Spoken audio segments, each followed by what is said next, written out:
Chaque jour, sans t'en rendre compte, tu envoies des demandes à l'univers. De l'amour, du calme, des opportunités, de la clarté, de l'abondance. Mais le bouddhisme enseigne quelque chose qui transforme complètement la façon de recevoir. Tu n'obtiens pas ce que tu désires, tu obtiens ce que tu es prêt à accueillir. Ce n'est pas un manque de chance, ce n'est pas une injustice, ce n'est pas que les autres ont plus de chance. C'est simple. L'univers ne te livre pas ce que tu demandes avec la bouche, mais ce que tu demandes avec ton énergie. Et quand tu t'alignes avec cette énergie, la vie commence à ouvrir des portes qui avant semblaient fermées. Aujourd'hui, je vais te révéler une histoire ancestrale et 7 enseignements bouddhistes pour apprendre à lâcher le contrôle, faire confiance au flux de la vie et permettre à l'univers de te livrer ce que tu mérites vraiment. Reste jusqu'à la fin, parce que je partagerai avec toi un rituel d'alignement énergétique que les moines utilisaient pour s'ouvrir aux bénédictions sans anxiété, sans hâte et sans peur. Tout ce qui est pour toi est déjà en chemin. Respire profondément et marche avec moi, pas à pas, sur ce sentier. Commençons. Le récit zen, la bougie, le vent et l'enseignement du maître. Cette nuit-là, le temple semblait vivant. Le vent ne soufflait pas, il rugissait. Les lanternes suspendues s'entrechoquaient comme des cloches nerveuses. Les branches bougeaient comme des mains inquiètes et chaque porte qui s'ouvrait avec l'air résonnait comme un soupir ancien que la nuit déterrait. Tous dormaient, sauf le maître. Il marchait sous la pluie avec une lampe faible, ne cherchant rien, écoutant simplement le langage secret du vent. Mais quelque chose attira son attention. Au milieu de la cour, trempé, tremblant, un jeune moine tentait d'allumer une bougie. Ses doigts rigides, sa respiration accélérée, son visage rempli de frustration. La flamme naissait à peine un instant et le vent la dévorait sans compassion. Encore et encore, encore et encore. Jusqu'à ce que, vaincu par l'impuissance, le jeune murmure entre ses dents. « Rien ne me réussit. L'univers n'est jamais de mon côté. » Ce n'était pas une plainte forte, c'était le type de murmure qu'on ne dit que quand l'âme se sent seule. Le maître s'approcha doucement, sans bruit, comme s'il ne voulait pas interrompre le duel silencieux entre le garçon et la tempête. Il s'assit à ses côtés et observa. Il ne corrigea pas, il n'aida pas. Il regarda simplement avec compassion la lutte interne du jeune reflétée dans cette petite bougie. Après un long moment, le maître prit la bougie éteinte entre ses mains et marcha vers un coin du temple protégé par les murs. Là, où le vent ne pouvait pas entrer, il l'alluma avec une sérénité absolue, sans hâte, sans effort. La flamme s'éleva claire, stable, vivante. Alors il revint près du jeune, plaça la bougie allumée devant lui et dit « Ce n'était pas un problème de feu, mais d'endroit où tu voulais l'allumer. » Le moine le regarda confus, trempé, épuisé. Le maître continua. « L'univers ne te refuse pas la lumière, mais il ne peut pas te la donner quand ton intérieur est tempête. Quand tu demandes depuis l'impatience, depuis la blessure, depuis la peur, la flamme ne rate pas. Elle a juste besoin d'un espace où elle peut demeurer. » Le jeune baissa la tête, sentant que quelque chose dans sa poitrine se relâchait. Le maître ajouta d'une voix douce mais pénétrante. « L'univers est toujours disposé à donner, mais tu ne peux recevoir que quand ton cœur cesse d'être vent et devient refuge. » La pluie continuait à tomber. Le vent continuait à frapper les lanternes. Rien dehors n'avait changé. Mais à l'intérieur du jeune, pour la première fois, quelque chose commença à s'allumer qu'aucune tempête ne pourrait éteindre. Fais une pause maintenant. Ferme les yeux un instant et reviens à l'image du jeune tentant d'allumer sa bougie sous le vent. Pense. Combien de fois dans ta vie as-tu fait la même chose? As-tu insisté? As-tu poussé? As-tu demandé des signes, des opportunités, des résultats? Et tout semblait s'éteindre encore et encore. Mais pas parce que tu ne le méritais pas, mais parce que tu essayais d'allumer ta lumière intérieure au milieu d'une tempête émotionnelle. Respire profondément. Le maître n'a pas donné plus de feu au jeune, il lui a donné un endroit où la flamme pouvait vivre. C'est l'enseignement silencieux de la vie. Il ne suffit pas de vouloir. Tu dois devenir l'espace approprié pour recevoir. Si ton esprit est accéléré, l'univers attend. Si ton cœur est blessé, l'univers garde le silence. Si ton énergie est dans le chaos, l'univers ne te punit pas. Il attend simplement que tu construises en toi un refuge où ta lumière peut s'allumer. Inhale, exhale. Demande-toi avec honnêteté. Est-ce que je demande depuis le vent ou depuis le calme? Depuis le manque ou depuis l'ouverture? Parce que quand ton intérieur cesse d'être tempête et devient terre fertile, silence clair, espace ouvert, ce que tu cherches commence à arriver sans effort. Ton travail n'est pas de forcer, ton travail est de te préparer. Cette histoire ancienne porte en elle une sagesse qui traverse les siècles.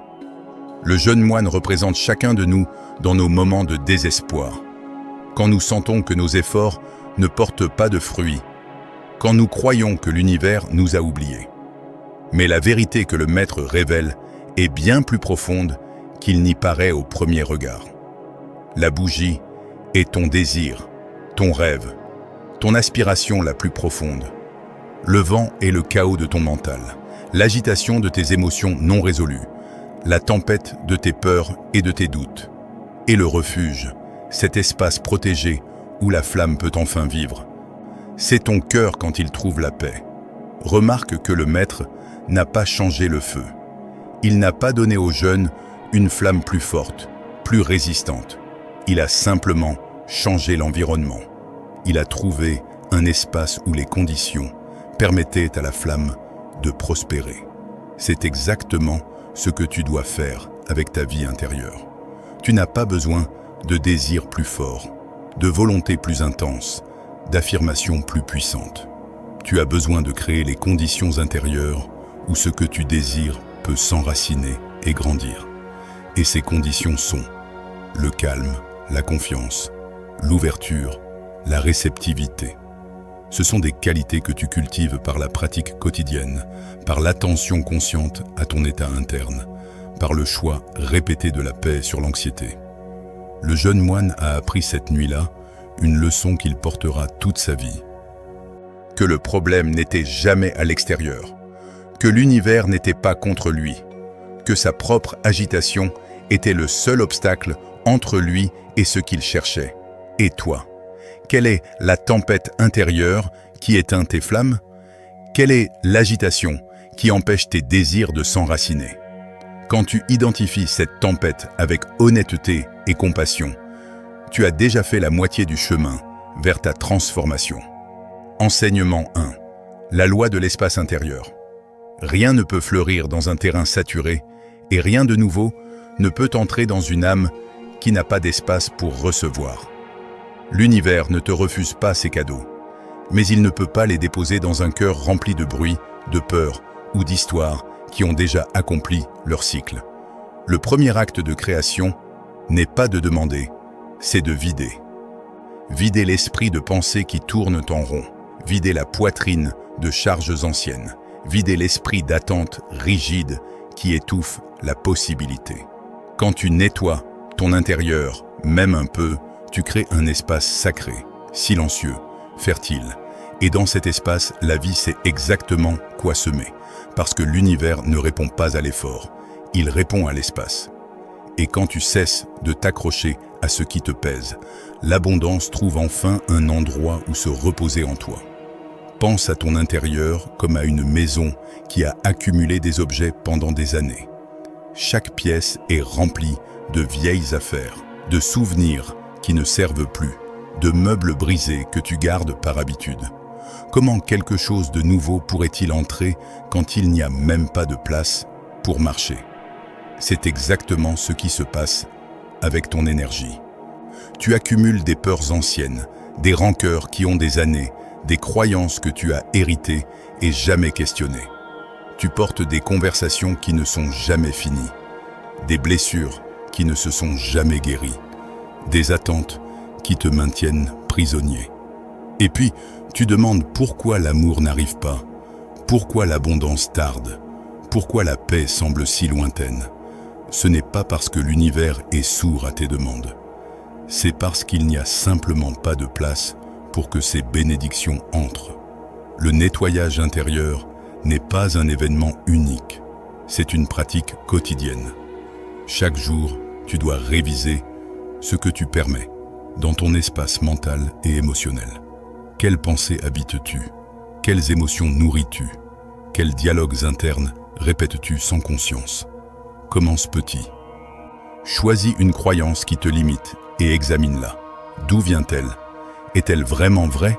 Te sert-elle encore? Si la réponse est non, remercie-la pour ce qu'elle t'a appris et laisse-la partir. Crée de l'espace. Choisis une émotion que tu as gardée trop longtemps. La colère envers quelqu'un qui t'a fait du mal il y a des années. La tristesse d'une perte que tu n'as jamais complètement pleuré. La peur d'un futur qui n'existe pas encore. Reconnais-la, honore-la et puis respire profondément et permets-lui de se dissoudre. Chaque fois que tu libères quelque chose d'ancien, tu crées de l'espace pour quelque chose de nouveau. C'est la loi spirituelle de base. La nature abhorre le vide. Quand tu crées un espace vide en toi, l'univers se précipite pour le remplir avec exactement ce dont tu as besoin. Mais attention, vider ne signifie pas supprimer, ne signifie pas nier ou réprimer. Signifie observer avec honnêteté ce qui vit en toi, l'accepter pleinement et puis choisir consciemment de le laisser aller. C'est un acte de conscience, pas de force. Le maître zen disait « La tasse doit être vidée avant de pouvoir être remplie de nouveautés. » Si tu arrives avec une tasse déjà pleine et demandes plus, le thé se répand simplement.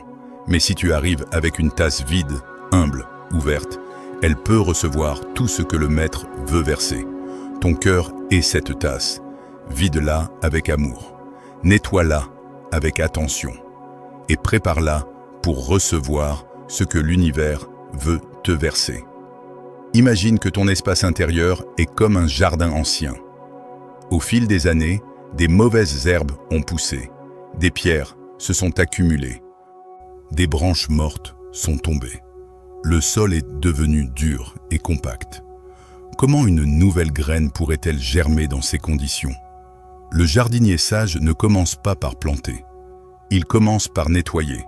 Il arrache les mauvaises herbes avec patience. Il retire les pierres une par une. Il retourne la terre pour l'aérer. Il ajoute du compost pour la nourrir. Ce n'est qu'après cette préparation soigneuse qu'il plante ses graines. Ton travail spirituel suit le même processus. Avant de pouvoir manifester tes désirs, tu dois préparer le terrain de ta conscience. Et cette préparation est un acte d'amour envers toi-même. Quand tu nettoies ton espace intérieur, tu ne rejettes pas ton passé. Tu honores ce qui a été. Tu apprends les leçons que tes expériences t'ont enseignées. Et puis tu choisis consciemment de ne plus porter ce qui ne te sert plus. C'est comme faire le tri dans ton armoire. Tu regardes chaque vêtement avec gratitude. Ce manteau t'a gardé chaud pendant un hiver difficile. Cette robe t'a donné confiance lors d'un événement important. Mais maintenant, ils ne te vont plus. Ils ne correspondent plus à qui tu es devenu. Alors tu les remercies et tu les laisses partir, créant de l'espace pour de nouveaux vêtements qui reflètent qui tu es maintenant. L'espace intérieur n'est pas un vide triste. C'est un vide fertile, plein de potentiel, vibrant de possibilités. C'est le silence avant la symphonie, la toile blanche avant le chef-d'œuvre, la graine avant la fleur. Quand tu crées cet espace, quelque chose de magique se produit. Tu commences à respirer plus profondément. Ton esprit devient plus clair. Ton cœur se sent plus léger. Tu as plus d'énergie, plus de créativité, plus de joie. Et l'univers, voyant cet espace que tu as créé avec tant de soin, commence à le remplir avec des bénédictions que tu n'aurais jamais pu imaginer. Des opportunités apparaissent d'eau de nulle part. Des personnes alignées avec ton nouveau chemin entrent dans ta vie. Des synchronicités te guident vers ton bien le plus élevé. Mais tout cela commence avec ce premier acte de courage. Vider, lâcher, créer de l'espace. C'est le fondement sur lequel tout le reste se construit. Enseignement. 2. Désir sans t'accrocher. Le désir est tout naturel, mais l'attachement est une chaîne invisible. S'attacher n'est pas aimer, ni faire confiance. C'est tenter de contrôler la forme et le temps dans lesquels l'univers doit te livrer quelque chose. Et quand tu exiges, ton énergie se ferme. Quand tu t'accroches, ta lumière se contracte. Le bouddhisme nous rappelle, demande avec clarté, mais reçois avec liberté.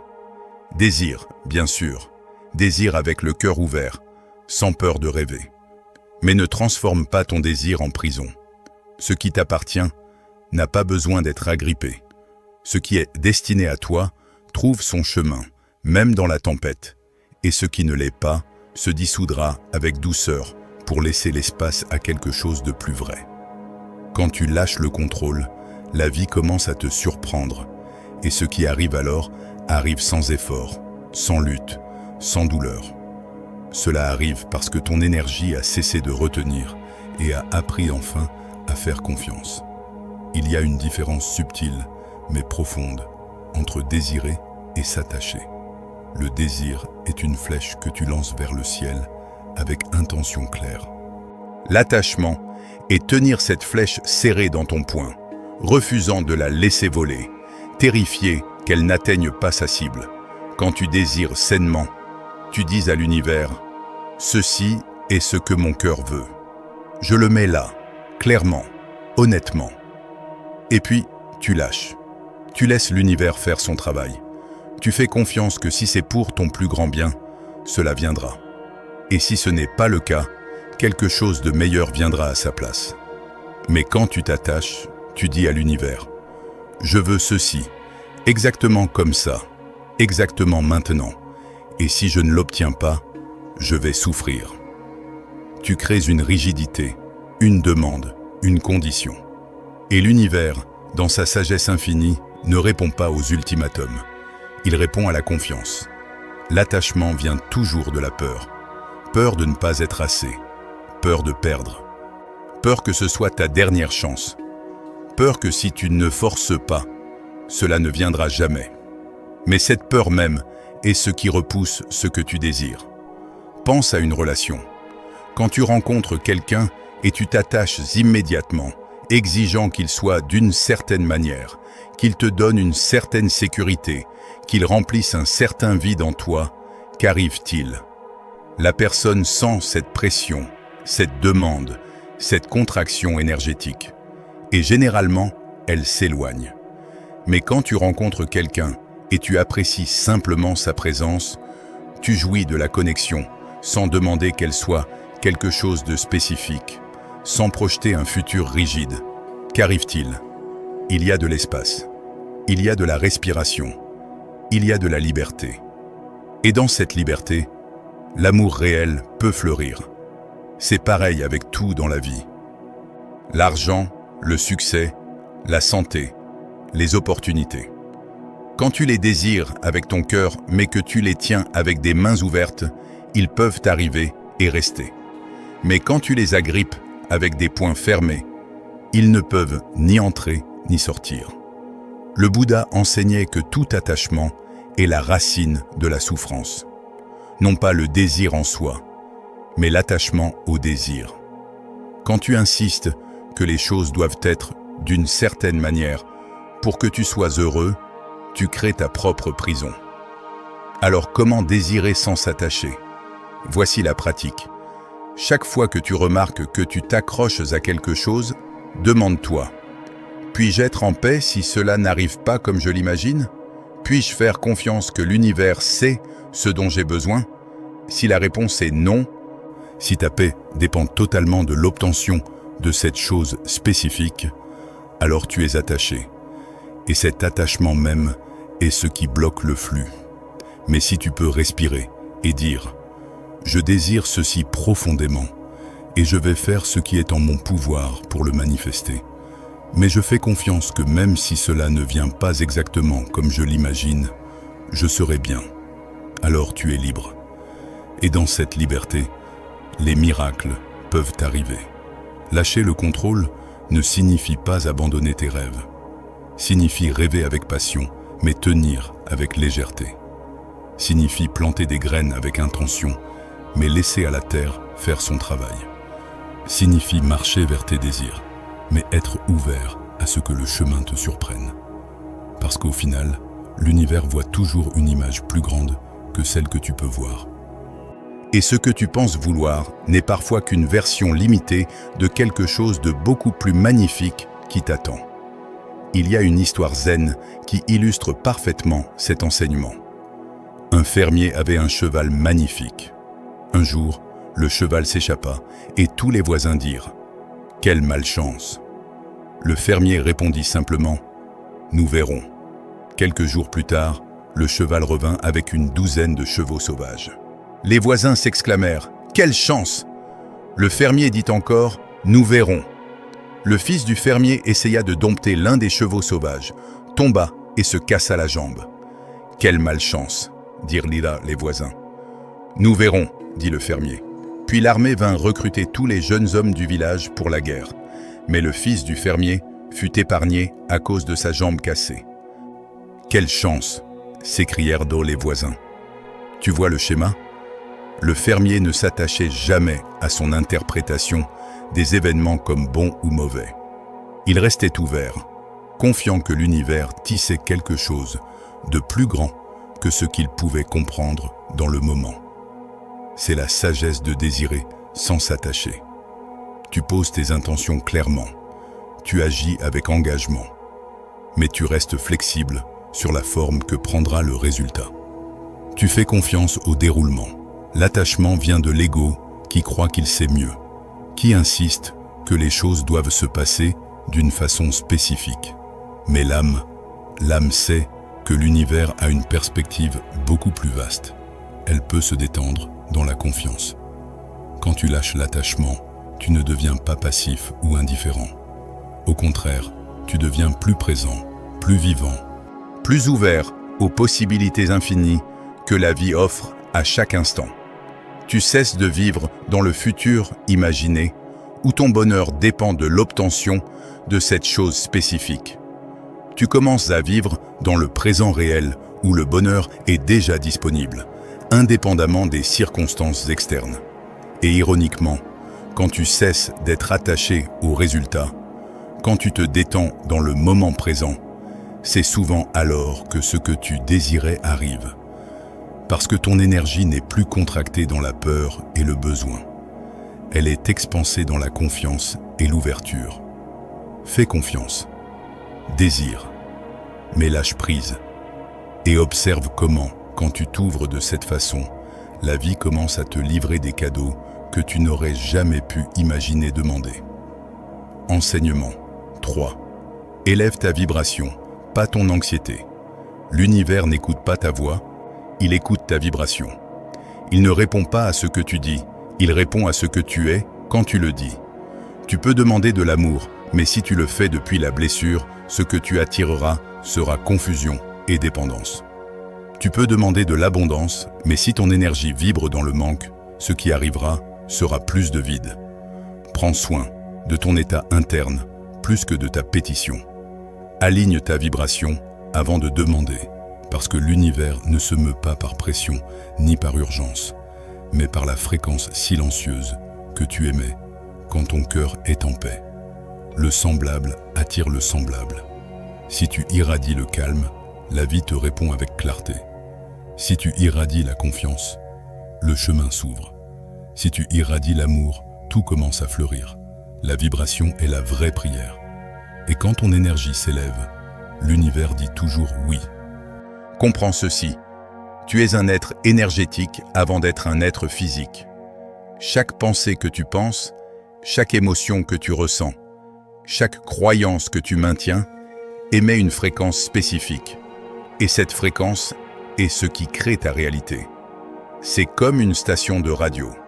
Si tu veux écouter de la musique classique, tu dois te mettre sur la fréquence de la musique classique.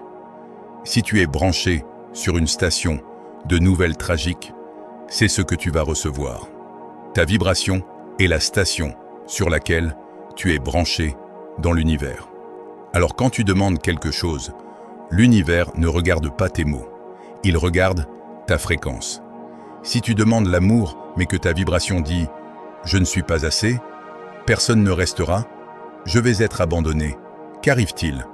L'univers répond à ta vibration, pas à tes mots. Et tu attires des expériences qui confirment ces croyances. Mais si tu demandes l'amour et que ta vibration dit « je suis complet en moi-même, je mérite d'être aimé, je suis amour », qu'arrive-t-il? L'univers répond à cette fréquence. Et tu attires des personnes et des situations qui reflètent cette vérité. C'est pourquoi tant de personnes se sentent frustrées. Elles font des affirmations, elles visualisent, elles font des tableaux de vision, mais rien ne change. Pourquoi? Parce que sous les affirmations, leur vibration réelle est toujours de peur, de doute, de manque. Les mots seuls ne changent rien. C'est l'énergie derrière les mots qui manifeste. Tu peux dire 1000 fois « je suis abondant », mais si au fond, tu vibres dans la peur de ne pas avoir assez, tu continueras à créer des expériences de manque.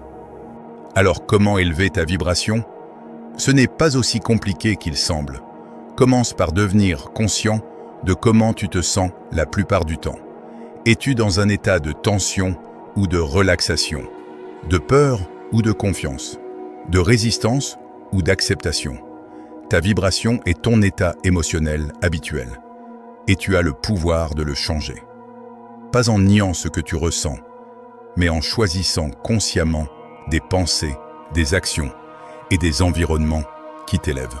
Quand tu te sens lourd, contracté, anxieux, c'est un signal que ta vibration est basse. Pas de jugement, c'est simplement de l'information. À ce moment, au lieu de continuer dans cette énergie, fais quelque chose qui te soulève. Écoute de la musique qui t'inspire. Marche dans la nature. Médite. Parle à quelqu'un qui te fait rire. Lis quelque chose d'édifiant. Ce ne sont pas des distractions, c'est de la gestion énergétique consciente. Tu prends la responsabilité de ton état vibratoire au lieu de le laisser être contrôlé par les circonstances externes. Et voici quelque chose de crucial. L'univers ne te juge jamais pour avoir une vibration basse. Il n'y a pas de punition. Il y a seulement la loi de l'attraction qui fonctionne parfaitement, tout le temps. Quand tu vibres bas, tu attires des expériences basses. Quand tu vibres haut, tu attires des expériences hautes. C'est mécanique, pas moral. Alors arrête de lutter contre tes émotions difficiles. Arrête de te sentir coupable quand tu ne te sens pas bien. Au lieu de ça, sois honnête avec toi-même. D'accord. Maintenant, je vibre dans la peur. Je le vois. Je l'accepte. Et maintenant, qu'est-ce que je peux faire pour élever doucement ma fréquence? Parfois, la seule chose que tu peux faire est respirer consciemment pendant 5 minutes. C'est suffisant. La respiration consciente est l'un des outils les plus puissants pour changer ton état énergétique parce qu'elle calme le système nerveux. Et quand ton système nerveux se calme, ta vibration s'élève naturellement. D'autres fois, tu as besoin de mouvement. L'énergie stagnante crée des vibrations basses. Alors lève-toi, étire-toi, danse, fais ce qui fait bouger l'énergie à travers ton corps. Et toujours, cultive la gratitude. La gratitude est l'élévateur vibratoire le plus rapide qui existe. Quand tu te concentres sincèrement sur ce pourquoi tu es reconnaissant, ta fréquence monte immédiatement.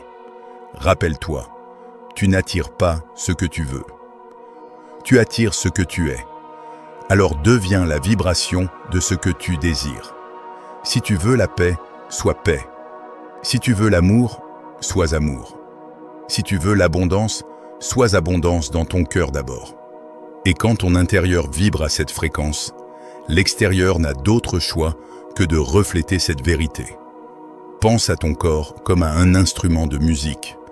Quand il est accordé correctement, il produit des sons magnifiques. Quand il est désaccordé, le son est discordant.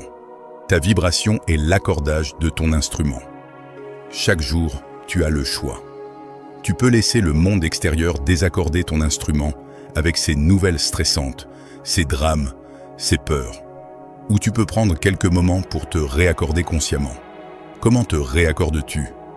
Par la méditation, par la prière, par la marche consciente dans la nature, par l'écriture de gratitude, par la musique qui élève ton esprit, par le rire sincère, par les actes de gentillesse, par la création artistique, par toute activité qui te reconnecte avec ton essence la plus élevée. Les maîtres zen parlent de polir le miroir. Ton être est comme un miroir qui reflète l'univers. Mais avec le temps, la poussière de la vie quotidienne s'accumule sur ce miroir. Les soucis, les peurs, les ressentiments, les jugements. Et le reflet devient trouble. Élever ta vibration est le processus de polir ce miroir. Quand tu le nettoies régulièrement, consciemment, avec amour, il reflète la lumière pure de l'univers. Et cette lumière attire plus de lumière. Il y a aussi un aspect physiologique à cela. Les scientifiques ont découvert que nos émotions créent des champs électromagnétiques mesurables autour de notre corps. Le cœur, en particulier, génère le champ électromagnétique le plus puissant du corps. Quand tu es dans un état de cohérence cardiaque, quand ton cœur est en paix, ce champ s'étend et influence l'environnement autour de toi. D'autres personnes le sentent inconsciemment. Les animaux le sentent. Même les plantes y répondent. Alors quand tu élèves ta vibration, tu ne changes pas seulement ton expérience interne. Tu changes littéralement le champ énergétique que tu émets dans le monde. Et ce champ attire des expériences, des personnes et des opportunités qui correspondent à sa fréquence. C'est pourquoi certaines personnes semblent avoir de la chance. Ce n'est pas de la chance, c'est de l'alignement vibratoire. Elles maintiennent une fréquence haute et consistante, et l'univers répond en conséquence. Tu peux faire la même chose. Commence aujourd'hui, choisis consciemment ta vibration. Ne la laisse pas être le résultat aléatoire de ce qui t'arrive. Fais-en un choix délibéré, une pratique quotidienne, et regarde comment, petit à petit, ta vie commence à refléter cette nouvelle fréquence. Comment les choses commencent à couler plus facilement. Comment les bonnes personnes apparaissent au bon moment. Comment les opportunités s'ouvrent de façons inattendues. Tout cela parce que tu as compris le secret. L'univers ne répond pas à ce que tu demandes, il répond à ce que tu vibres. Enseignement. 4. Ce que tu résistes. Persiste. Tout ce contre quoi tu luttes finit par se renforcer dans ton esprit. Quand tu combats la rareté, tu alimentes l'énergie du manque. Quand tu crains de perdre, ta vibration se contracte et ce que tu aimes commence à s'éloigner. La résistance est un point fermé. Rien ne peut entrer et rien ne peut sortir. Accepte avant de transformer. L'acceptation n'est pas la reddition, c'est ouvrir la porte que ta peur maintenait fermée. Quand tu respires et que tu dis intérieurement « Ceci est ce qu'il y a et c'est bien de le voir », l'énergie se adoucit. L'émotion cesse de lutter contre toi. La vie trouve enfin un espace pour bouger. La résistance t'attache au passé. L'acceptation te libère vers le futur. Seulement ce que tu acceptes se transforme. Seulement ce que tu embrasses cesse de faire mal. Et seulement ce que tu permets d'être peut devenir quelque chose de nouveau. C'est un paradoxe que l'esprit a du mal à comprendre. Ce contre quoi tu luttes devient plus fort. Pourquoi? Parce que la lutte elle-même donne de l'énergie à ce que tu combats. Pense à un moment où tu as essayé de ne pas penser à quelque chose. Ne pense pas à un éléphant rose. Qu'arrive-t-il immédiatement? Tu penses à un éléphant rose. C'est ainsi que fonctionne l'esprit. L'attention donne de l'énergie et la résistance est une forme intense d'attention. Alors quand tu résistes à la peur, tu ne la fais pas disparaître, tu la renforces. Quand tu résistes à la tristesse, elle ne se dissout pas, elle s'enterre plus profondément. Quand tu résistes à ta situation actuelle, tu ne crées pas de changement, tu crées de la friction et de la souffrance. Carl Jung, le grand psychologue, disait « Ce à quoi tu résistes, persiste ». Et le Bouddha enseignait quelque chose de similaire, la deuxième flèche. Quand une flèche te touche, c'est la douleur inévitable de la vie. Mais quand tu résistes à cette douleur, quand tu luttes contre elle, quand tu dis « cela ne devrait pas m'arriver », tu lances une deuxième flèche. Et c'est cette deuxième flèche, la résistance, qui cause la vraie souffrance. Alors que faire? Accepter. Mais comprends bien ce que l'acceptation signifie vraiment. L'acceptation n'est pas de la résignation. Ce n'est pas dire « c'est comme ça et je ne peux rien y faire, alors je vais juste souffrir passivement ». L'acceptation est reconnaissance. C'est dire « d'accord, ceci est ce qui est maintenant. Je ne l'aime pas nécessairement. Je ne suis pas d'accord que cela devrait être ainsi. Mais je reconnais que c'est la réalité actuelle. Et à partir de cette reconnaissance honnête, je peux choisir comment répondre. Quand tu acceptes, tu arrêtes de gaspiller de l'énergie à lutter contre ce qui est déjà là. Et cette énergie devient disponible pour créer quelque chose de nouveau. Voici une pratique puissante. Quand tu remarques que tu résistes à quelque chose, arrête-toi, respire et dis-toi « Je permets que ceci soit ici maintenant ». Pas « j'aime ça » ou « je veux que cela reste ». Simplement « je permets que ceci soit ». Ces mots simples ont un pouvoir énorme. Ils détendent le point serré de la résistance. Ils créent de l'espace. Et dans cet espace, la transformation devient possible. Disons que tu as de l'anxiété. Au lieu de lutter contre elle, de te dire « je ne devrais pas me sentir ainsi », de prendre des médicaments pour la faire taire, essaie ceci. D'accord, anxiété, je vois que tu es là. Je permets que tu sois ici. Qu'essaies-tu de me dire? Quand tu arrêtes de combattre ton anxiété et que tu commences à l'écouter avec curiosité, quelque chose change. L'anxiété commence souvent à se révéler comme un messager, te disant que quelque chose dans ta vie a besoin d'attention. Un changement que tu as évité. Une vérité que tu n'as pas voulu voir. Un besoin que tu as ignoré. Et quand tu écoutes le message au lieu de tuer le messager, tu peux agir réellement. Tu peux faire les changements nécessaires. Et l'anxiété, ayant livré son message, commence à se dissoudre. C'est pareil avec la tristesse, la colère, la solitude, toute émotion difficile. Elles ne sont pas tes ennemis, elles sont tes enseignants.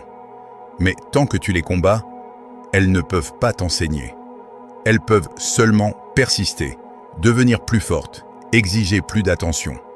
L'acceptation est un acte de courage profond. C'est dire « je suis assez fort pour faire face à ce qui est ». Je n'ai pas besoin de prétendre que les choses sont différentes. Je peux être avec cette vérité. Et dans cet être avec, dans cette acceptation radicale, quelque chose de magique se produit. Ce que tu as accepté commence à se transformer. Pas parce que tu l'as forcé, mais parce que tu as créé l'espace pour que le changement naturel se produise. La résistance maintient les choses figées. L'acceptation permet le flux. Et le flux est la nature même de la vie. Rien ne reste jamais le même. Tout change toujours. Mais seulement quand tu arrêtes de résister, tu peux chevaucher ces vagues de changement avec grâce au lieu de te noyer dedans. Il y a une métaphore magnifique dans le taoïsme. L'eau. L'eau ne résiste jamais. Elle s'adapte à la forme du récipient qui la contient. Elle coule autour des obstacles. Elle est douce, mais avec le temps, elle peut éroder même la pierre la plus dure. C'est la puissance de la non-résistance. Quand tu deviens comme l'eau, fluide, adaptable, acceptant, tu deviens paradoxalement plus puissant. Pas d'une puissance agressive qui force, mais d'une puissance douce qui transforme. Pense à un roseau au bord d'une rivière. Quand la tempête vient, Le roseau ne résiste pas au vent. Il se plie, il s'adapte. Et quand la tempête passe, il se redresse, intact. Mais le chêne rigide qui résiste au vent, il se casse. Tu peux être le roseau ou le chêne. Quand les tempêtes de la vie arrivent, et elles arriveront, tu peux résister rigidement et te casser, ou tu peux te plier avec grâce et survivre. L'acceptation ne signifie pas que tu n'agis jamais pour changer les choses. Au contraire. Mais l'action qui vient de l'acceptation est très différente de l'action qui vient de la résistance. L'action depuis la résistance est frénétique, anxieuse, désespérée. Elle vient de « je dois changer cela maintenant » ou « je ne peux pas supporter cela ». C'est une action contractée. L'action depuis l'acceptation est calme, claire, puissante. Elle vient de « je vois ce qui est ». Je l'accepte complètement. Et depuis cet espace de paix, je choisis de créer quelque chose de différent. C'est une action expansée. Laquelle penses-tu est plus efficace? Laquelle crée des changements durables? Alors aujourd'hui, demande-toi, à quoi est-ce que je résiste dans ma vie? Et qu'arriverait-il si, juste pour un moment, je permettais que ce soit exactement comme c'est? Tu pourrais découvrir que dans cet espace d'acceptation, la porte que tu cherchais s'ouvre enfin. Enseignement. 5. Pratique. La gratitude. Anticiper. Remercier pour ce que tu as déjà t'élève, mais remercier pour ce qui n'est pas encore arrivé te transforme. La gratitude anticipée est un acte de foi, une déclaration silencieuse à l'univers. Je te fais confiance avant de voir le résultat. Parce que la vie ne répond pas à l'impatience, mais elle répond à la vibration de celui qui se sent déjà béni. Remercie comme si cela était déjà en train de se produire, comme si la réponse était déjà en chemin, comme si la porte s'était déjà ouverte pour toi. La gratitude anticipée n'est pas de la fantaisie, c'est de l'alignement. C'est devenir la fréquence exacte de ce que tu désires manifester. Quand tu remercies pour ce qui n'est pas encore arrivé, l'univers écoute une vérité plus grande que tes doutes, que ta foi est plus forte que ta peur. Et c'est alors, quand ton cœur s'ouvre et que ton énergie s'expanse, que ce qui semblait lointain commence inévitablement à s'approcher de ta vie. Il y a quelque chose de puissant qui se produit quand tu remercies avant de recevoir. Tu passes de l'état de manque à l'état d'abondance, de l'attente anxieuse à la certitude confiante. Tu te mets dans la même fréquence vibratoire que celle de la manifestation de ton désir. Pense à cela. Quand quelque chose de merveilleux t'arrive, comment te sens-tu? Joyeux, reconnaissant, expansif, léger. Et si tu pouvais ressentir ces sentiments avant que la chose n'arrive? C'est exactement ce que fait la gratitude anticipée. C'est comme si tu envoyais un signal à l'univers. Je suis déjà dans l'énergie de ce que j'ai demandé. Je ne suis pas en train d'attendre avec anxiété. Je suis en train de célébrer avec gratitude parce que je sais que c'est déjà en chemin. Et l'univers, qui répond toujours à ta vibration, commence à organiser les circonstances, les personnes, les opportunités pour correspondre à cette fréquence. Voici comment pratiquer la gratitude anticipée. Chaque matin, avant de commencer ta journée, prends quelques moments pour remercier pour 3 choses que tu désires, comme si elles étaient déjà arrivées. Pas « merci pour l'amour que je vais trouver un jour », mais « merci pour l'amour magnifique qui est maintenant dans ma vie ». Sens vraiment la gratitude comme si c'était déjà ta réalité. Pas « j'espère que je vais guérir », mais « merci pour la santé vibrante qui remplit maintenant chaque cellule de mon corps. » Ressens l'énergie de cette santé comme si elle était déjà présente. Pas « un jour, j'aurai l'abondance financière », mais « merci pour l'abondance qui coule facilement dans ma vie maintenant. » Permets-toi de sentir la sécurité, la liberté que cette abondance apporte. Au début, ton esprit va protester. Il va dire « mais ce n'est pas vrai, tu mens. Regarde ta réalité actuelle. C'est normal.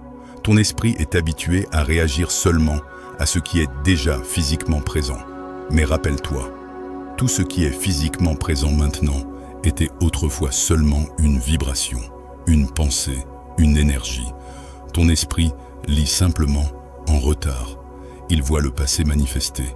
Mais toi, avec ta gratitude anticipée, tu es en train de créer le futur. Continue la pratique même quand cela semble bizarre ou faux. Avec le temps, quelque chose change.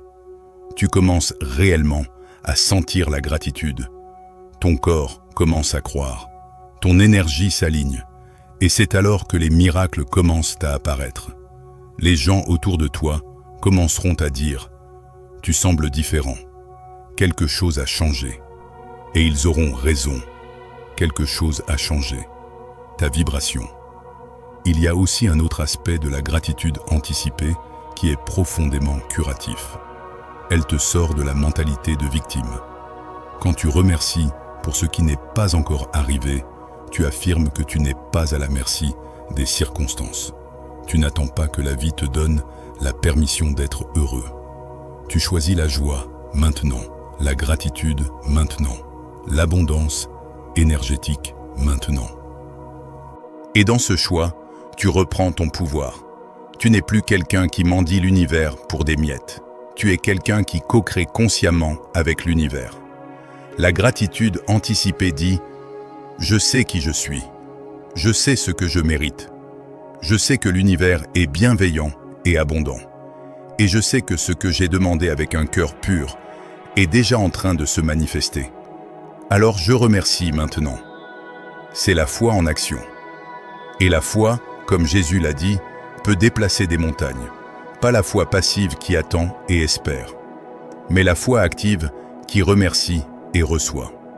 Il y a une histoire magnifique qui illustre ce principe.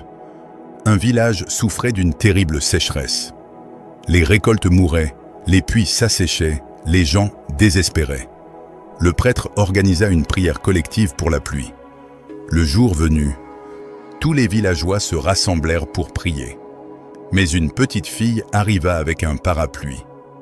Les adultes rirent et demandèrent « Pourquoi apportes-tu un parapluie ?» La petite fille répondit simplement « Nous sommes venus prier pour la pluie, non ?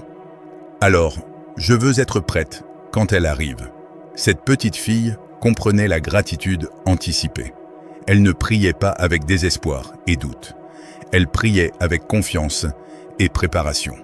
Son parapluie était sa façon de dire à l'univers « Je sais que tu vas répondre, je suis déjà prête. » Et devine quoi ?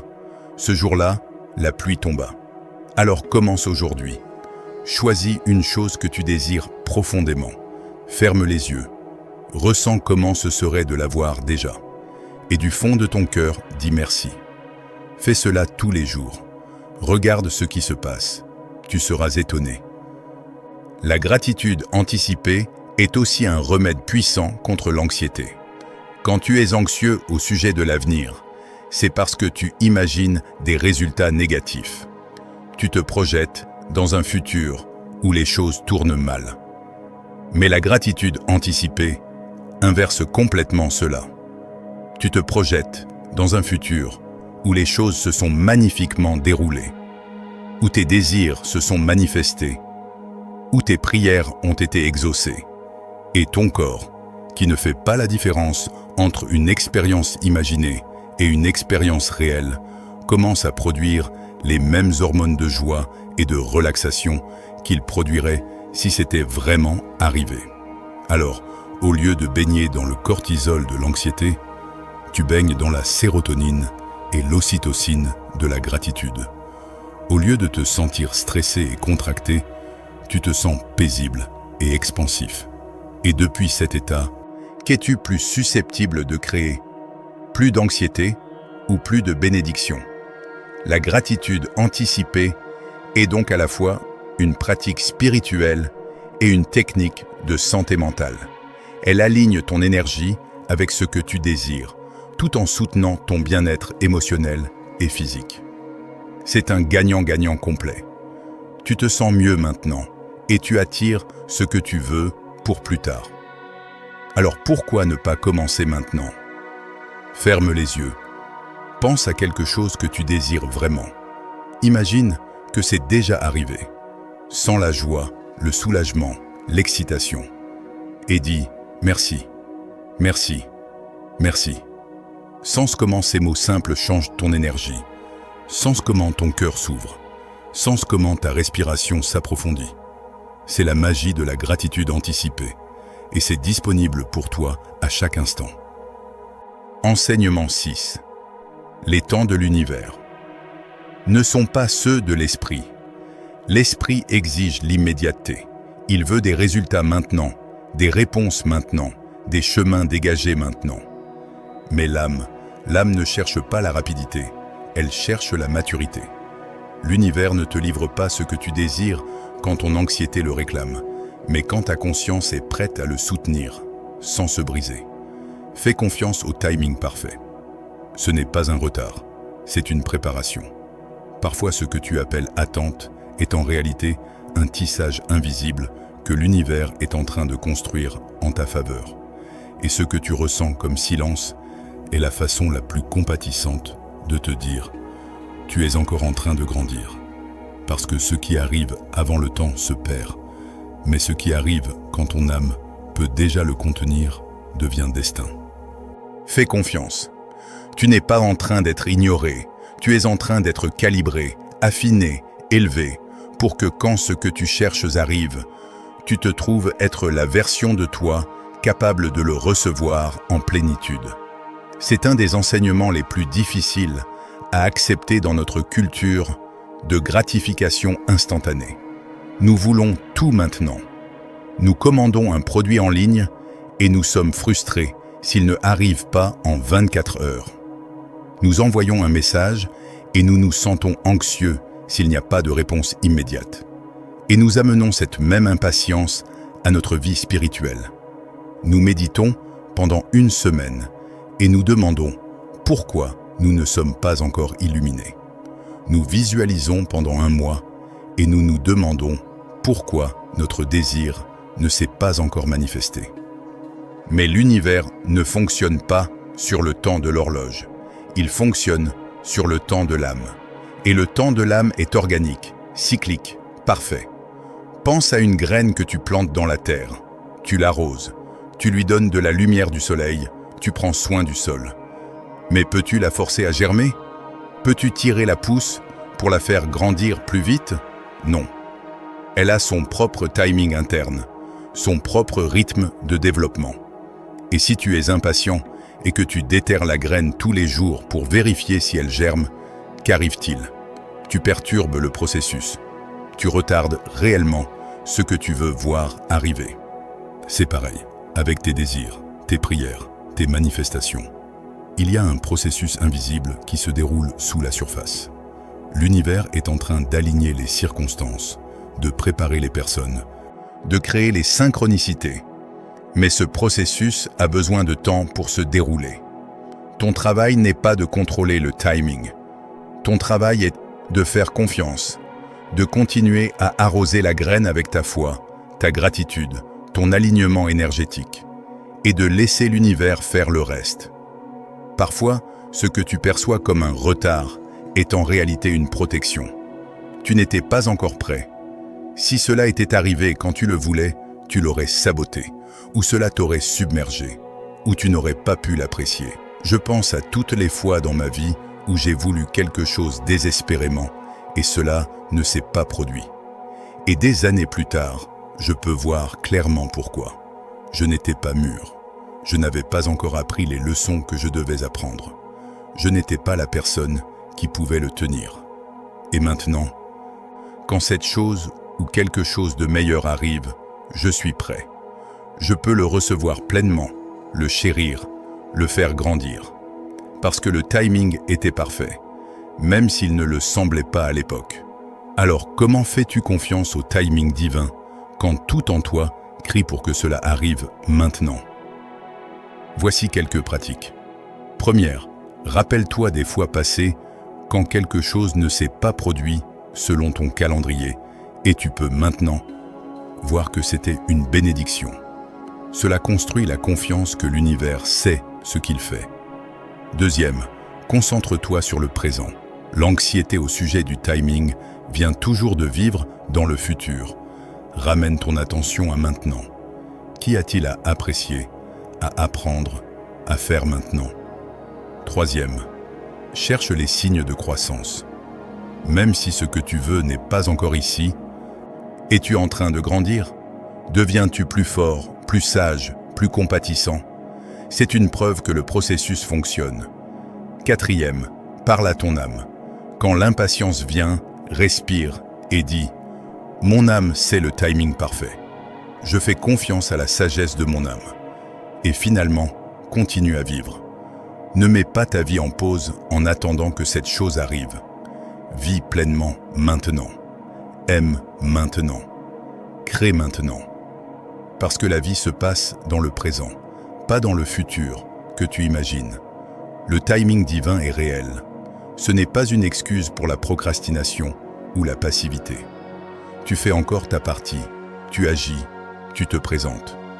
Mais tu le fais avec confiance, sans désespoir, sachant que quand le moment est juste, tout s'alignera d'une façon que tu n'aurais jamais pu orchestrer avec ton esprit limité. Il y a une histoire zen magnifique qui illustre ce principe. Un fermier attendait la récolte de riz. Chaque jour, il allait au champ et regardait anxieusement les plants. Il se plaignait qu'ils grandissaient trop lentement. Un jour, dans sa frustration, il décida d'aider les plants. Il passa la journée entière à tirer doucement sur chaque tige pour les faire grandir plus vite. Épuisé mais satisfait, il rentra chez lui. Le lendemain, quand il retourna au champ, tous les plants étaient morts. En essayant de les faire grandir plus vite, il avait détruit leurs racines. Le maître qui raconta cette histoire dit « Beaucoup de pratiquants spirituels sont comme ce fermier. Ils sont si impatients de voir des résultats qu'ils interfèrent avec le processus naturel de croissance. Et ce faisant, ils retardent ou même détruisent ce qu'ils cherchent à créer. La sagesse est de planter la graine, de créer les conditions optimales pour la croissance, et puis de faire confiance au processus. De lâcher l'attachement au timing et de permettre à la nature de suivre son cours. L'univers a une intelligence qui dépasse de loin notre compréhension limitée. Il voit des connexions que nous ne pouvons pas voir. Il orchestre des synchronicités que nous ne pouvons pas imaginer. Il prépare des cadeaux que nous ne savons même pas demander. Mais il a besoin de notre confiance. Il a besoin que nous lâchions notre besoin de contrôler quand et comment les choses se déroulent. Il a besoin que nous respirions dans le mystère et la possibilité. Alors respire, relâche l'urgence, fais confiance au déroulement. Ton bien est en chemin, au moment parfait. Et pendant que tu attends, ne reste pas immobile dans l'anxiété. Utilise ce temps pour grandir, pour guérir, pour devenir. Parce que quand ce que tu désires arrive, et il arrivera, tu veux être prêt à le recevoir avec des bras ouverts et un cœur capable. Le timing parfait n'est pas seulement au sujet de quand quelque chose arrive. C'est au sujet de qui tu es devenu quand cela arrive. C'est au sujet de l'alignement entre ton désir extérieur et ta préparation intérieure. Et quand ces deux s'alignent, quand le timing divin rencontre ta préparation consciente, c'est alors que la magie se produit. C'est alors que le manifestation se déploie avec une facilité et une grâce qui te laissent t'émerveiller. Alors fais confiance, continue à grandir, continue à t'ouvrir, continue à te préparer et sache que ce qui est pour toi ne te manquera jamais. Il arrivera exactement quand tu es prêt, pas une seconde avant, pas une seconde après. C'est la perfection du timing divin. Enseignement 7. Deviens ce que tu veux recevoir. Tu n'attires pas ce que tu désires avec l'esprit. Tu attires ce que tu irradies avec ton énergie. L'univers ne répond pas à tes mots. Il répond à ta fréquence. Si tu aspires à l'amour, mais que tu te remplis de doutes, ta vibration envoie des signaux de manque. Si tu cherches la paix, mais que tu maintiens des pensées qui t'épuisent, ton champ énergétique devient du bruit. Si tu attends des opportunités, mais que toi-même tu ne bouges pas, la vie ne trouve pas par où entrer. Deviens d'abord ce que tu rêves de recevoir. Si tu veux de l'amour, sème l'amour dans ta façon de regarder, de parler, de respirer. Si tu veux la paix, nettoie ton esprit des histoires dont tu n'as plus besoin. Si tu veux l'abondance, agis comme quelqu'un qui sait qu'il mérite. Si tu veux l'expansion, arrête de te contracter. La vérité est simple et profonde. La vie ne concède pas ce que tu demandes, elle concède ce que tu vibres. Parce que l'univers n'écoute pas tes supplications, il écoute ta présence. Ce que tu es est ta prière la plus puissante. Quand ton énergie s'aligne avec ton désir, l'externe cesse d'être un désir et devient un reflet inévitable de ton intérieur. Être est toujours le premier pas. C'est l'enseignement qui boucle tous les autres. Parce qu'au final, tout se résume à ceci. Tu ne peux pas recevoir ce que tu n'es pas déjà à un certain niveau. Si tu veux attirer l'abondance financière, mais que tu te sens pauvre, indigne, comme si l'argent est sale ou difficile à obtenir, qu'arrive-t-il? Même si l'argent arrive, tu vas le saboter. Tu vas le dépenser inconsciemment, le perdre, le donner. Parce que ta vibration interne de pauvreté ne peut pas tenir la vibration externe de richesse. Mais si tu cultives un sens interne d'abondance, si tu apprécies ce que tu as, si tu te sens riche dans ton esprit et ton cœur, qu'arrive-t-il? L'argent commence à couler plus facilement. Et quand il arrive, tu peux le tenir, le faire grandir, en profiter. Parce que ta vibration interne correspond à la vibration externe. C'est pareil avec les relations. Si tu veux un partenaire aimant, fidèle, respectueux, mais que tu ne te traites pas toi-même avec amour, fidélité et respect, qu'arrive-t-il? Tu attires des personnes qui reflètent ton traitement de toi-même. Elles vont te négliger, te trahir, te manquer de respect, pas parce qu'elles sont mauvaises, mais parce qu'elles reflètent ta vibration. Mais si tu commences à te traiter comme la personne la plus précieuse dans ta vie, si tu poses des limites, si tu t'honores, qu'arrive-t-il? Tu commences à attirer des personnes qui font la même chose. Parce que ta vibration interne de valeur de soi attire des personnes qui voient ta valeur. Alors, comment deviens-tu ce que tu veux recevoir? Ce n'est pas compliqué, mais cela demande de l'honnêteté et de la cohérence. Première, identifie clairement ce que tu veux. Pas vaguement, je veux être heureux, mais spécifiquement, je veux une relation où je me sens vu, apprécié et libre d'être moi-même. Deuxième, demande-toi, comment quelqu'un qui a déjà cela se comporte-t-il? Comment se parle-t-il à lui-même? Comment traite-t-il les autres? Quelles sont ses croyances? Quelle est son énergie? Troisième, commence à incarner ses qualités maintenant, pas quand tu obtiendras ce que tu veux, maintenant. Parle-toi avec la gentillesse que ton futur partenaire te donnerait. Traite les autres avec le respect que tu veux recevoir. Crois que tu es digne maintenant, pas quand tu auras prouvé quelque chose. Quatrième, observe où tu n'es pas aligné. Où dis-tu une chose mais fais-tu autre chose? Où veux-tu la paix mais crées-tu du drame? Où veux-tu l'abondance mais te comportes-tu avec manque? Ces incohérences bloquent ton flux. Cinquième, fais de petits pas chaque jour pour devenir plus de ce que tu veux attirer. Si tu veux la santé, fais des choix sains aujourd'hui. Si tu veux la créativité, crée quelque chose aujourd'hui. Si tu veux la connexion, connecte-toi authentiquement avec quelqu'un aujourd'hui. Le secret n'est pas d'attendre de te sentir différent pour agir différemment. C'est d'agir différemment pour que tu commences à te sentir différent. L'action crée l'identité. Et l'identité crée la réalité. Alors qui dois-tu devenir pour recevoir ce que tu désires? Commence à être cette personne maintenant. Pas parfaitement, pas complètement, mais avec intention et cohérence. Et regarde comment, presque comme par magie, bien que ce ne soit pas de la magie, c'est de la physique énergétique. Ta vie externe commence à refléter ta transformation interne. Parce que tu n'attires pas ce que tu veux, tu attires ce que tu es. Il y a un principe puissant dans la psychologie appelé « agir comme si ». Si tu veux devenir confiant, agis comme si tu étais déjà confiant. Si tu veux devenir généreux, agis comme si tu étais déjà généreux. Au début, cela peut sembler faux, comme si tu faisais semblant. Mais voici le secret. Ton cerveau ne peut pas faire la différence entre ce qui est réel et ce qui est simulé de façon convaincante. Quand tu agis comme si tu étais déjà la personne que tu veux devenir, ton cerveau commence à créer de nouvelles voies neuronales qui soutiennent cette identité. Avec le temps, ce qui commençait comme faire semblant devient réel.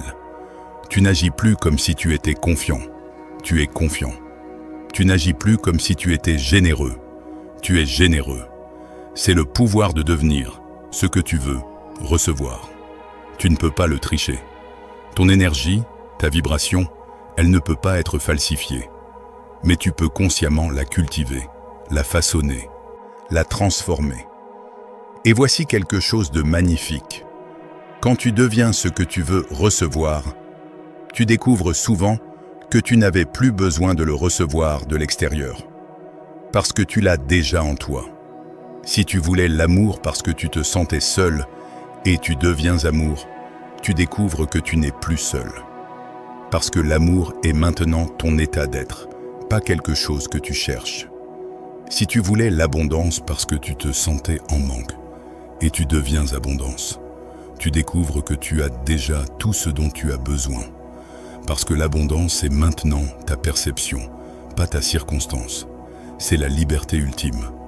Quand ce que tu cherches à l'extérieur devient ce que tu es à l'intérieur, tu n'es plus à la merci du monde externe. Tu es complet en toi-même.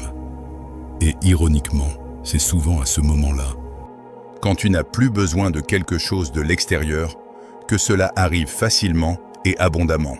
Parce que ton énergie n'est plus de besoin, mais d'abondance. Et l'abondance attire l'abondance. Alors commence aujourd'hui. Choisis une qualité que tu veux attirer dans ta vie.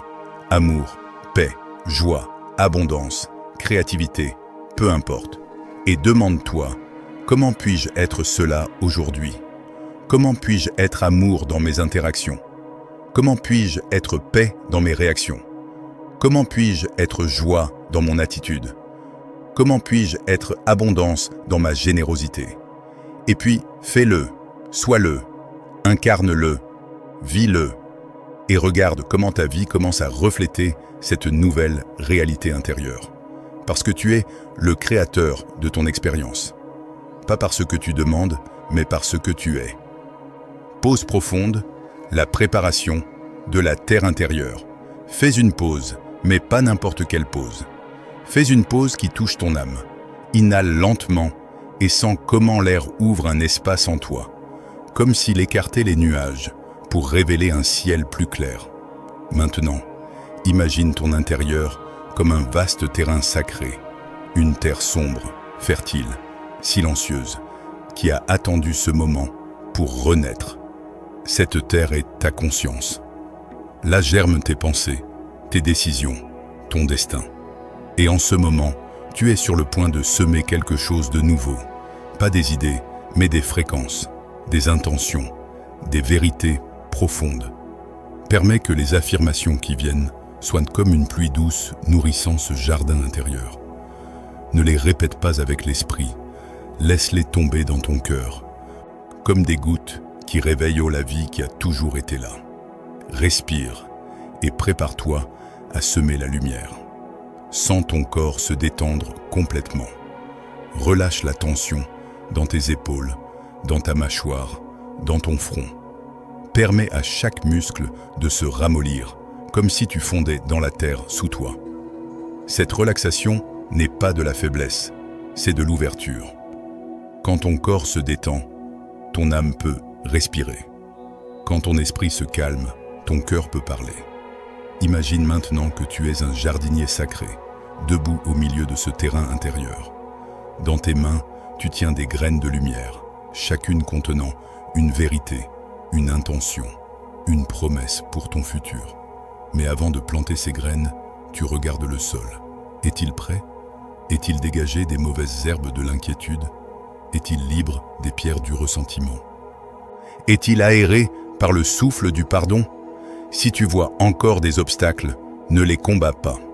Remercie-les simplement pour les leçons qu'ils t'ont enseignées. Et avec amour, permets-leur de se dissoudre dans la lumière. Tu n'as pas besoin de force pour les enlever, juste de conscience et de volonté. Maintenant, le sol est prêt. Noir, riche, fertile, plein de potentiel, vibrant de vie latente. C'est le moment sacré, le moment où ce qui était dormant commence à s'éveiller. Avec chaque affirmation qui vient, tu vas planter une graine, pas avec tes mains, mais avec ton intention, pas avec effort, mais avec foi. Et ces graines vont s'enraciner profondément. Elles vont germer silencieusement. Elles vont pousser vers la lumière. Et en temps voulu, elles vont fleurir en beauté que tu ne peux même pas encore imaginer. Respire profondément. Sens la terre sous toi, te soutenant, te nourrissant. Sens le ciel au-dessus de toi, te bénissant, te guidant. Tu es entre la terre et le ciel, un pont entre le physique et le spirituel, entre le manifesté et le non manifesté. Tu es prêt. Ton jardin intérieur est prêt. Semons maintenant les graines de ta nouvelle réalité. Affirmation. Consciente. Je suis prêt à recevoir. J'ouvre mon énergie et je permets à la vie d'entrer. Sens comment ta poitrine s'adoucit, comme ton âme se dégage. S'ouvrir est un acte de courage. Cette première graine tombe dans ton cœur. Tu la sens s'enraciner, créant un espace d'accueil. Ton énergie qui était fermée, protégée, défensive, commence à se détendre. Les murs que tu as construits pour te protéger commencent doucement à s'abaisser. Et dans cette vulnérabilité, dans cette ouverture, il y a une force que tu n'as jamais connue. La force de permettre, la force de recevoir, la force de dire oui à la vie. Je lâche le contrôle et je me livre au rythme parfait de l'univers. Laisse l'esprit se reposer. Ce qui est pour toi n'a pas besoin d'être forcé. Une autre graine trouve sa place. Celle-ci touche la partie de toi qui a toujours essayé de tout gérer, de tout planifier, de tout anticiper. Et avec douceur, elle murmure. Tu peux te reposer maintenant. Tu peux faire confiance maintenant. Le contrôle était ta façon de te sentir en sécurité. Mais la vraie sécurité ne vient pas du contrôle. Elle vient de la confiance. Confiance que l'univers sait ce qu'il fait. Confiance que tu es guidé. Confiance que tout se déroule exactement comme il se doit. Je suis terre fertile. Toute bénédiction trouve racine en moi. Imagine ton intérieur comme un jardin qui se réveille avec la lumière. Cette graine s'enfonce profondément, touchant ton sens de valeur. Tu n'es pas stérile, tu n'es pas vide, tu n'es pas indigne. Tu es terre riche, pleine de nutriments, prête à faire croître tout ce qui est planté. Chaque bénédiction qui entre dans ta vie trouve un foyer en toi. Non pas parce que tu la forces à rester, mais parce que tu crées les conditions où elle peut naturellement prospérer. Ce que mon âme mérite me trouve sans lutte. Ne poursuis pas, attire. Ce qui est authentique arrive en silence. Une graine de repos tombe maintenant. Repos de la lutte, de la poursuite, de la course. Tu n'as pas à chasser ton bien. Ton bien te cherche tout autant que tu le cherches. Quand tu arrêtes de courir, quand tu te tiens simplement dans ta vérité, dans ta valeur, dans ton ouverture, ce qui est pour toi te trouve. Pas parce que tu as forcé, mais parce que tu as permis. Quand je coule avec la vie coule vers moi. Respire cette vérité comme si c'était un mantra ancien. La dernière graine se pose doucement. Celle-ci est au sujet du flux, de la danse, de l'harmonie. La vie est une rivière, et tu peux soit lutter contre le courant, soit flotter avec lui. Quand tu résistes, tout devient difficile. Quand tu permets, tout devient facile. Non pas parce que les circonstances changent, mais parce que ton rapport à elles change. Tu deviens comme l'eau, adaptable, fluide, puissant dans ta douceur. Et dans ce flux, dans cette danse avec la vie, les miracles deviennent ordinaires. Reste dans ce sentiment. Ne te précipite pas pour revenir à ton jour. Demeure ici, dans ce jardin intérieur, dans cette terre sacrée que tu as préparée avec tant de soin. Sens les graines que tu as plantées. Elles vibrent doucement, pleines de potentiel. Tu ne peux pas les voir encore, mais elles sont là, travaillant dans l'obscurité, préparant leur émergence. Fais confiance au processus. Fais confiance au timing.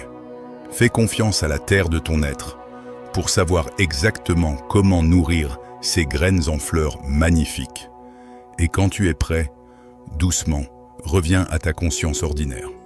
Mais emporte avec toi le souvenir de ce jardin. Il est toujours là, toujours accessible, attendant que tu reviennes. Rituel, l'ouverture du cœur. Au réveil, avant que le monde ne touche ton esprit, porte tes 2 mains à ta poitrine, juste où naît ta vérité. Respire 3 fois, lentement et de façon sacrée. À chaque inhalation, sens comment la vie entre en toi. À chaque exhalation, sens comment tout ce qui est ancien commence à se relâcher. À l'inhalation, murmure intérieurement « Je m'ouvre ». À l'exhalation, laisse couler. Je me permets de recevoir. Maintenant, visualise une lumière dorée descendant doucement par ton sommet comme une aube interne illuminant chaque coin de ton être. Laisse cette lumière parcourir ta gorge, ta poitrine, ton abdomen, tes mains, jusqu'à ce que tout ton corps commence à vibrer avec quiétude et clarté. Cette lumière ne vient pas de dehors. C'est ta propre permission qui se réveille, ton âme qui dit « Oui, oui au flux, oui à l'abondance, oui à la vie qui t'attendait ». Reste quelques secondes en sentant la chaleur s'expanser comme si ton cœur s'ouvrait pétale par pétale. Pratique cela pendant 21 jours, non pas pour manifester, mais pour rappeler à l'univers que tu es déjà disponible. Et quand tu t'ouvres, la vie s'ouvre aussi avec toi. Ce rituel simple contient une puissance profonde. C'est un reset énergétique quotidien. Une façon de commencer chaque jour avec intention plutôt que réaction. Pense à cela. La plupart des gens se réveillent et immédiatement vérifient leur téléphone. Ils permettent au monde externe de dicter leur état interne dès le premier moment de conscience. Mais quand tu commences avec ce rituel, tu te donnes un cadeau. Tu te donnes un moment de connexion avec toi-même avant de te connecter avec le monde. Tu définis ton énergie avant que le monde ne la définisse pour toi. Et cette différence, bien qu'elle semble petite, se compose au fil du temps. Jour après jour, tu entraînes ton système nerveux à commencer dans un état d'ouverture plutôt que de contraction, dans un état de réceptivité plutôt que de défense. Les 21 jours sont importants. C'est le temps qu'il faut, généralement, pour qu'une nouvelle pratique devienne une habitude. Mais plus important encore, c'est le temps qu'il faut pour que ton énergie commence vraiment à changer. Les premiers jours, tu fais le rituel mécaniquement. Tu te souviens à peine de le faire. Ton esprit vagabonde pendant que tu le fais. Mais vers le 7e jour, quelque chose commence à changer. Tu remarques que tu attends avec impatience ce moment, que ton corps se détend plus facilement, que la visualisation devient plus vivante. Vers le 14e jour, le rituel devient une ancre, un point de stabilité dans ta journée. Peu importe ce qui se passe dans ta vie, tu as ce moment sacré avec toi-même. Et vers le 21e jour, ce n'est plus quelque chose que tu fais, c'est quelque chose que tu es.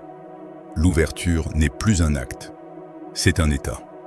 La réceptivité n'est plus une pratique, c'est ta nature. Et c'est alors que les changements externes commencent vraiment à se manifester. Parce que ton énergie a fondamentalement changé. Et l'univers répond toujours à ton énergie. Mais même au-delà des 21 jours, continue. Fais de ce rituel une partie permanente de ton réveil. Comme te brosser les dents ou prendre une douche. C'est l'hygiène énergétique, tout aussi importante que l'hygiène physique. Et si un jour tu l'oublies, pas de problème, pas de jugement. Simplement, reviens à la pratique le lendemain. La cohérence est importante, mais la compassion pour toi-même l'est encore plus.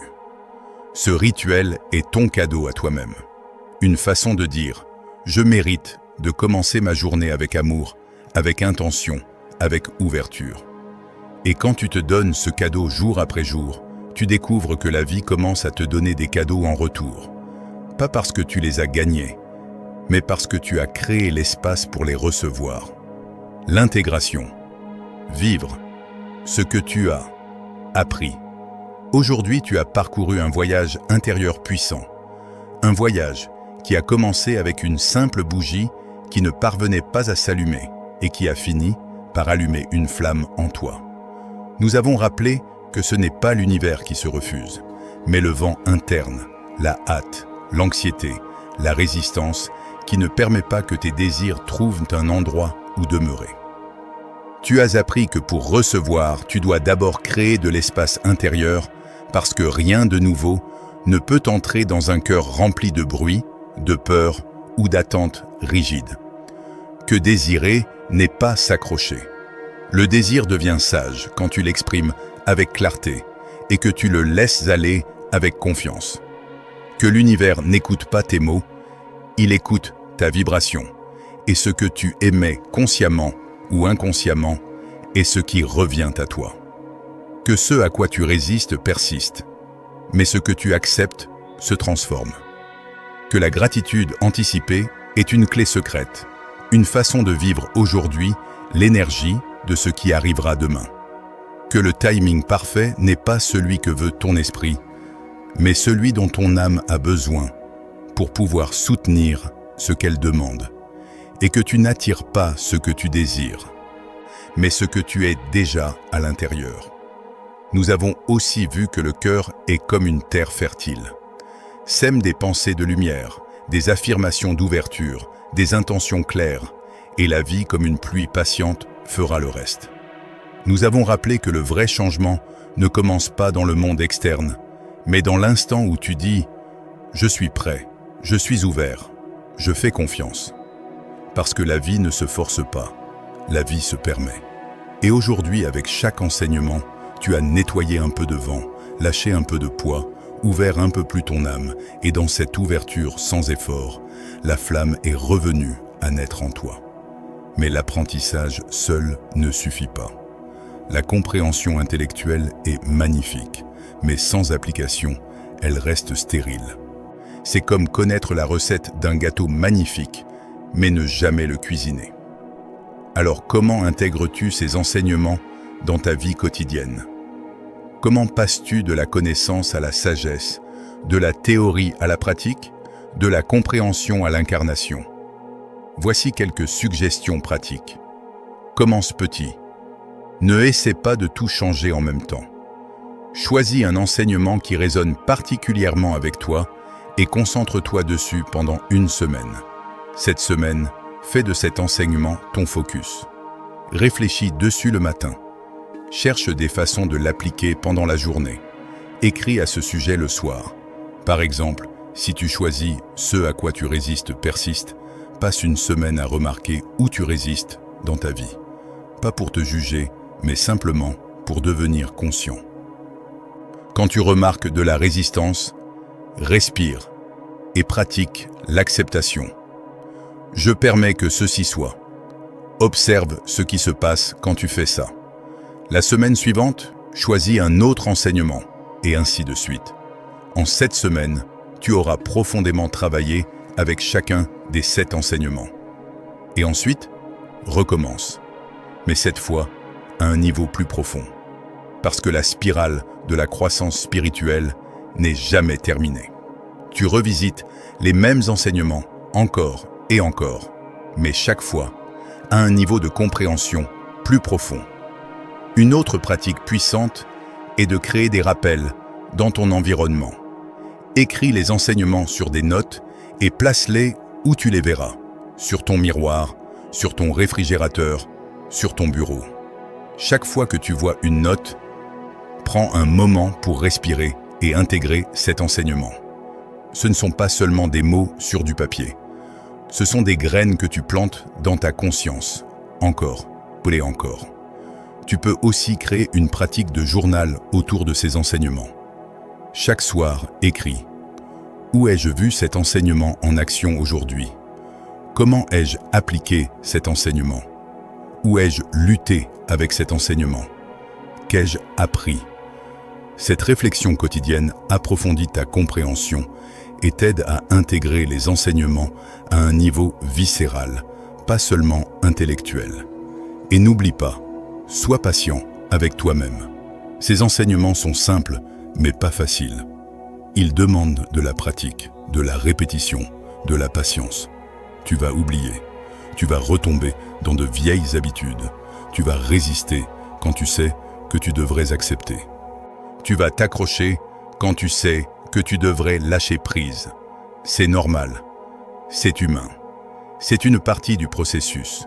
Ce qui compte n'est pas que tu sois parfait. Ce qui compte est que tu continues à revenir, que tu continues à essayer, que tu continues à t'ouvrir, parce que chaque fois que tu reviens, tu es un peu plus fort. Chaque fois que tu essayes, tu creuses les voies neuronales un peu plus profondément. Chaque fois que tu t'ouvres, tu crées un peu plus d'espace pour que la lumière entre. Et petit à petit, presque imperceptiblement, tu changes. Tu deviens plus ouvert, plus confiant, plus en paix. Non pas parce que ta vie externe a changé, mais parce que ton rapport interne à la vie a changé. Et c'est alors que tu réalises. Tu n'as pas besoin que l'univers change pour toi, parce que tu as changé ta façon d'être dans l'univers. Et c'est tout ce qui importe vraiment. Rien de ce que tu as appris aujourd'hui ne se perd. Chaque mot, chaque respiration, chaque compréhension est un cercle qui continue à s'expanser dans ton intérieur. Et depuis cette expansion silencieuse, profonde et réelle, tu es plus proche que jamais de recevoir ce qui a toujours été tien. Les enseignements que tu as reçus aujourd'hui ne sont pas nouveaux. Ils sont anciens, éternels, universels. Ils ont été enseignés par les sages, les maîtres, les mystiques, de toutes les traditions, à travers tous les âges. Bouddha les enseignait sous le Bodhi Tree. Jésus les enseignait sur la montagne. Lao Tzu les enseignait dans le Tao Te Ching. Rumi les enseignait dans ses poèmes. Ils apparaissent dans les Upanishads, dans la Bhagavad Gita, dans les enseignements soufis, dans la Kabbale, dans toutes les traditions de sagesse. Parce que ce sont les lois universelles de comment fonctionne la vie, comment fonctionne l'énergie, comment fonctionne la manifestation, comment fonctionne l'âme. Mais connaître ces lois et vivre selon elles sont deux choses différentes. C'est la différence entre lire au sujet de la natation et plonger réellement dans l'eau. Aujourd'hui, tu as lu au sujet de la natation. Tu as appris les mouvements, les techniques, les principes. Maintenant, il est temps de plonger dans l'eau, de vivre ces enseignements, de les incarner, de les faire tiens non pas à travers la compréhension, mais à travers l'expérience. Et quand tu fais ça, quand tu vis vraiment ces enseignements, ta vie devient un témoignage. Tu deviens un phare pour les autres qui cherchent encore leur chemin. Pas parce que tu prêches, mais parce que tu rayonnes. Pas parce que tu dis, mais parce que tu es. Et c'est le plus grand cadeau que tu peux offrir au monde. Devenir toi-même un exemple vivant de ce qu'il est possible quand on s'aligne avec les lois de l'univers, quand on s'ouvre au flux de la vie, quand on fait confiance au processus. Alors va maintenant, vis ces enseignements, incarne-les, fais-en ta vérité, et rappelle-toi toujours, l'univers ne se meut pas quand tu le poursuis, il se meut quand tu t'alignes. L'énergie que tu aspires n'arrive pas par force, elle arrive par syntonie. Et chaque fois que tu respires avec confiance, chaque fois que tu lâches la peur, chaque fois que tu dis intérieurement « Oui, je suis prêt », une porte silencieuse s'ouvre en toi. Rappelle-toi, l'univers ne se meut pas quand tu le poursuis, il se meut quand tu t'alignes. L'énergie que tu aspires n'arrive pas par force, elle arrive par syntonie. Et chaque fois que tu respires avec confiance, chaque fois que tu lâches la peur, chaque fois que tu dis intérieurement « Oui, je suis prêt », une porte silencieuse s'ouvre en toi. Tu n'as pas besoin de prouver quoi que ce soit. Tu n'as pas besoin de lutter pour quoi que ce soit. Tu as seulement besoin de permettre que ce qui est tien te trouve dans un cœur dégagé. Raconte-moi dans les commentaires quelle intention tu veux ouvrir aujourd'hui dans ton intérieur. Si quelque chose dans ce message a touché ton âme, je t'invite, sans hâte, sans devoir, seulement depuis l'honnêteté de ton ressenti, à continuer à marcher avec moi. Ici, nous ne cherchons pas à attirer depuis le manque. Ici, nous nous rappelons que nous sommes partis de la même force qui fait fleurir l'univers. Que ton énergie devienne légère, que tes mains apprennent à s'ouvrir sans peur et que ce qui te correspond arrive doucement, comme arrive la lumière à l'aube. Nous nous voyons dans la prochaine vidéo, une étreinte de lumière.